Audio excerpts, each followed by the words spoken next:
Bonsoir et bienvenue à tous, chers abonnés, sur votre chaîne préférée, Cameroun Info 237.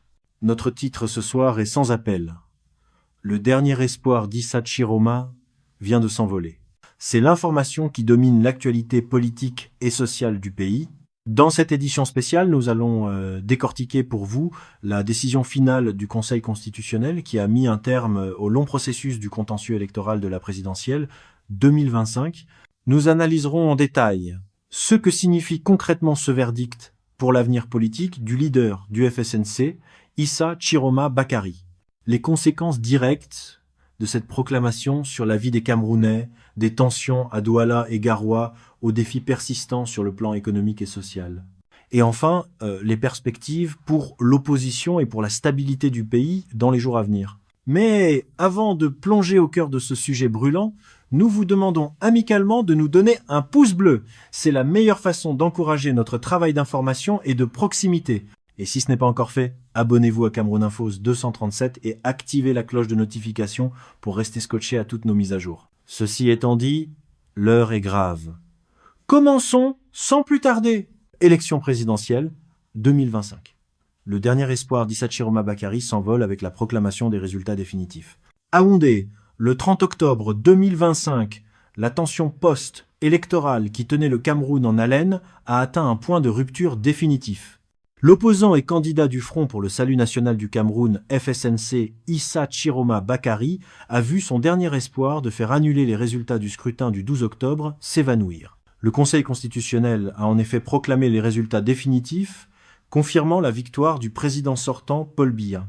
Aille l'événement, la fin du contentieux électoral. L'expression « le dernier espoir d'Issa Chiroma vient de s'envoler » se réfère à la rejection par le Conseil constitutionnel de toutes les requêtes en annulation des opérations électorales déposées par l'opposition, y compris celle du camp Chiroma, suivie de la validation et de la proclamation des chiffres officiels.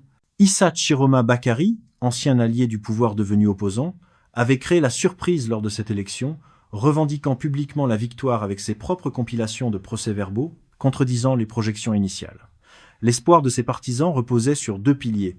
La reconnaissance de sa victoire par les instances officielles, l'annulation du scrutin pour fraude massive, ouvrant la voie à une nouvelle élection, ou du moins à une révision des résultats, la décision du Conseil constitutionnel de valider la réélection de Paul Biya pour un 8e mandat met un terme, sur le plan légal et institutionnel, à ce processus.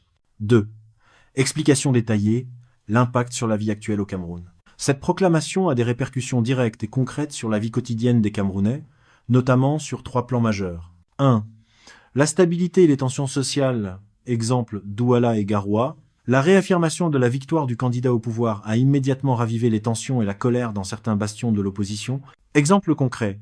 Dès l'annonce des résultats, des manifestations souvent violentes ont éclaté dans des villes comme Douala, le poumon économique, et Garoua, fief de Chiroma dans le nord.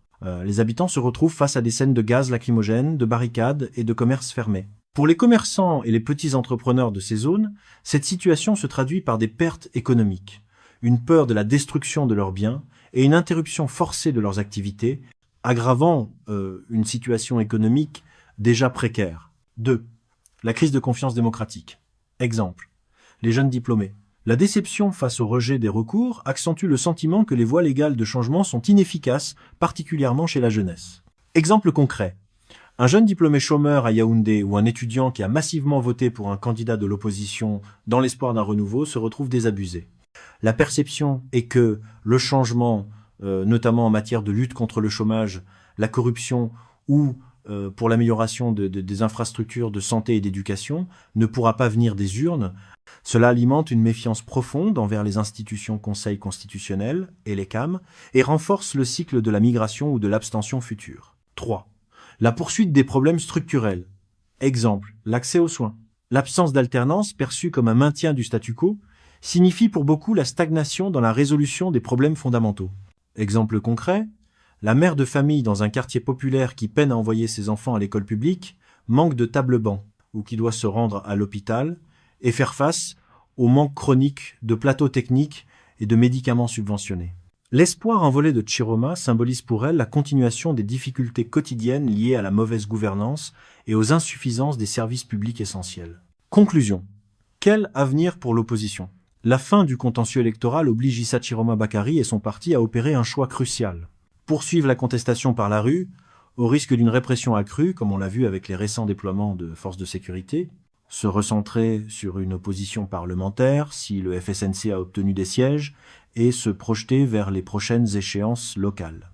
L'actualité des prochains jours sera déterminée par la réponse de l'opposant et la capacité du gouvernement, désormais confirmée, à rétablir le calme, adresser les préoccupations sociaux, économiques, surtout à panser les plaies d'un processus électoral qui a visiblement divisé la nation. Souhaitez-vous, maintenant que je traite un autre texte ou que j'approfondisse un aspect de cette actualité, par exemple, la réaction de la communauté internationale ou l'impact économique des manifestations ?